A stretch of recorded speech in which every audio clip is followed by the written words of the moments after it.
Good morning everyone. तो कैसे हैं आप सब। तो आइए आज मैं आपको फिर सुनाती हूँ एक मोटिवेशनल स्टोरी। तो आइए आज उसे शुरू करते हैं।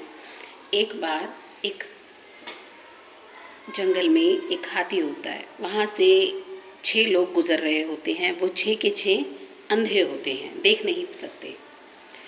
तो उस हाथी को एक ऋषि संत महात्मा लेकर जा रहा होता है।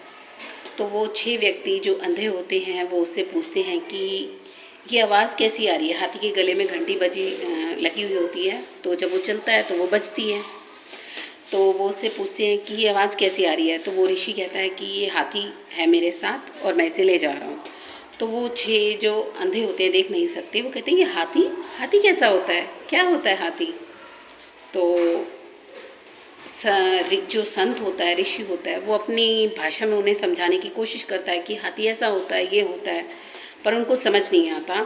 तो अंत में वो 6 के 6 लोग डिसाइड करते हैं कि हम खुद इसको हाथ लगाकर छूकर पता करेंगे कि हाथी कैसा होता है।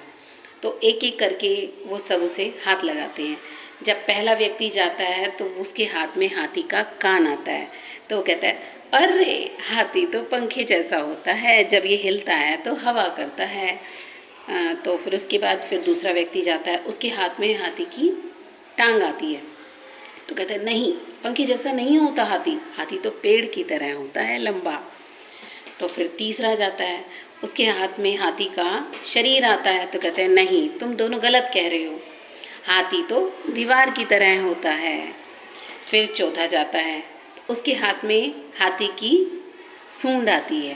तो कहते हैं नहीं, तुम सब गलत बोल रहे हो, हाथी तो सांप की तरह होता है और सांप की तरह हिलता भी है।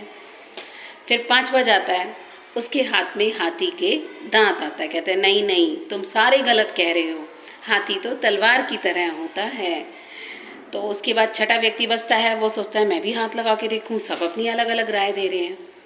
तो छठा जाता है, उसके हाथ में हाथी की पूंछ आती। कहते हैं नहीं, तुम सब गलत बोल रहे हो, हाथी तो रस्सी की तरह होता है। तो वो आपस में अपनी बात को लेकर लड़ते हैं कि नहीं हाथी ऐसा होता है, नहीं हाथी ऐसा होता है, लेकिन गलत कोई भी नहीं कह रहा होता। तो सब अपनी तरफ से सच ही बोल रहे होते हैं। तो जैसा वो अपने अनुभव से, अपने ज्ञान से जैसा वो ग्रहण करते हैं, वैसा ही वो एक दूसरे को बताते हैं। झूठ कोई भी नहीं बोल रहा होता, सभी सत्य बोल रहे होते हैं। तो इस कहानी से हमें ये शिक्षा मिलती है कि जब एक टीचर कक्षा में बच्चों को पढ़ाता है तो वो अपनी तरफ से हाथी रूपी पूरा पूर्ण ज्ञान बच्चों को देता है, लेकिन उस पूरे ज्ञान को हासिल उसी बच्चे को होता है, वो ज्ञान जो टीचर की बातों को ध्यान से सुनता है। और जो बच्चा टीचर की बातों को ध्यान से नहीं सुनता, उस ज्ञान को ग्रहण नहीं करता, तो उनके हाथों में, किसी के हाथ में कान आता है तो किसी के हाथ में टांग आती है, किसी के हाथ में पूँछ आती है तो किसी के हाथ में सूंड आती है, किसी के हाथ में उसका दांत आता है, यानी कि उन्हें आधा अधूरा ज्ञान प्राप्त होता है। तो इससे हमें शिक्षा मिलती है कि जब हम कक्षा में पढ़ाई करें और टीचर हमें पढ़ा रहा हो तो हमें अपना पूरा ध्यान उन्हीं बातों में, अपनी पढ़ाई पर लगाना चाहिए और उस ज्ञान को पूरी तरह से ग्रहण करना चाहिए। तो आपको ये वीडियो कैसी लगी? अगर अच्छी लगी हो तो इसे लाइक, शेयर और इस चैनल को सब्सक्राइब ज़रूर करें। Thank you so much.